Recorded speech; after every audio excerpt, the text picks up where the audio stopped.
Okay, when Ghostbusters Afterlife came out in 2021, it was a sheer delight to me when it came out. I thought it was going to be absolute garbage. It is also part of one of the worst hangovers I have ever had in my life. Bloody house vino, mate. But I was thoroughly entertained. I was surprised at how much I enjoyed it. I thought it was going to be a cash grab, but the characters were great. But the return of the OG Ghostbusters was great.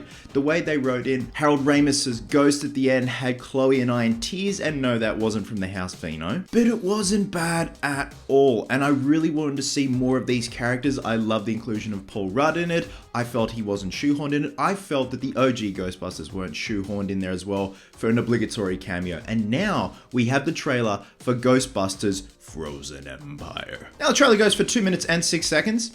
And I loved it. I love what I saw. I love the intro. I love the theme. I love the vibe. We see a hot New York City playing to Cruel, Cruel Summer. And I just got massive 80s vibes once again. To me, this trailer is very reminiscent of Ghostbusters 2 with what we see. But instead of a pink lava pit in the sewers of New York, everything's freezing. People are freezing. People are literally getting scared, frozen, getting scared to death. And we have the OG Ghostbusters back as well. It's funny. Afterlife definitely reminded me of the first Ghostbusters, and now Frozen Empire, even though it's just a trailer, definitely reminds me of Ghostbusters 2. And I know there was all that hoo-ha with the failed Ghostbusters 3. Would have been great to see what that movie would have been, but instead we got Afterlife, and I thought it was a damn good attempt at trying something new for like the next generation of Ghostbusters fans and Ghostbusters in general, you know, taking on the mantle of the OG Ghostbusters, but also including them in a way that it reminded me of No Way Home, where it wasn't, like I said, an obligatory cameo. They actually served a purpose in the film when the OG Ghostbusters eventually showed up, along with the ghost of Harold Ramis, which I think was just a sweet little touch. Now, Jason Reitman has stepped down from directing. He has co-written this, but it's going to be directed by Gil Kenan, who actually co-wrote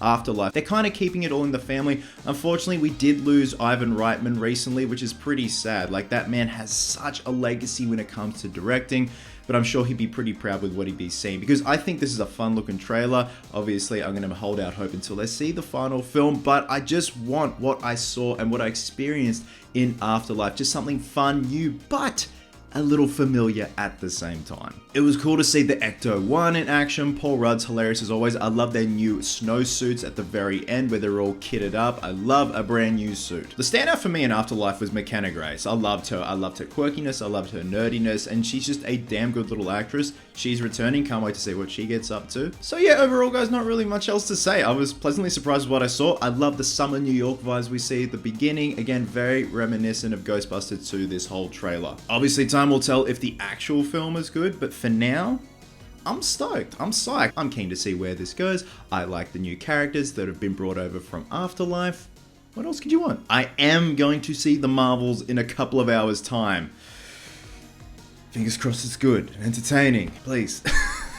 Love you guts, and I'll catch you in the next one.